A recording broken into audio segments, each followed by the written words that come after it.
ಒಂಟಿಯಾಗಿ ನಿಂತ್ಕೊಂಡು ಇಡೀ ಪ್ರಾಜೆಕ್ಟ್ನ ಹೆಗಲ ಮೇಲೆ ಹೊತ್ಕೊಂಡು ಒಂದು ದೊಡ್ಡ ಹೋರಾಟನೇ ಮಾಡಿ ಈ ಪ್ರಾಜೆಕ್ಟ್ನ ತಂದು ಇಳಿಸ್ಕೊಂಡು ಭಾಳ ದೊಡ್ಡದಾಗಿ ಇಡೀ ಸ್ಟೇಟ್ನೇ ಸುತ್ತಿದ್ರು ಪ್ರಮೋಷನ್ಗೆ ಎಲ್ಲ.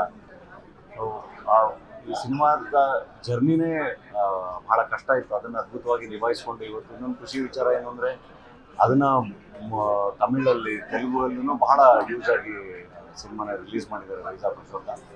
And one of the best actors of our industry ಅನ್ನೋದ್ರಲ್ಲಿ ಎರಡನೇ ಮಾತೇ ಇಲ್ಲ. ಅದು ಯಾವ ಪಾತ್ರ ಇಲ್ಲಿ ಅದ್ಭುತವಾಗಿ ತೋರಿಸ್ತಾರೆ. ಇವತ್ತು ನೋಡಿದಾಗ ನನಗೆ ಆ ಪಾತ್ರದ ಕನ್ವಿಕ್ಷನ್ನು, ಆ ಸಟಿಲಿಟಿ ಎಲ್ಲ ಬಹಳ ಇಷ್ಟ ಆಯಿತು. ಆ್ಯಂಡ್ ಆ್ಯಕ್ಷನ್ ಕೂಡ ಅಷ್ಟೇ, ಆ್ಯಂಡ್ ಕಥೆ ಕೂಡ ಅಷ್ಟೇ. ವಾಯ್ಸ್ ಆಫ್ ದ ಸಪ್ರೆಸ್ ಭಾಳ ಇಮೋಷನಲ್ ಆಗಿ ಭಾಳ ಗಟ್ಟಿಯಾಗಿ ಕಥೆ ಹೇಳಿದ್ದಾರೆ ನಿರ್ದೇಶಕರು.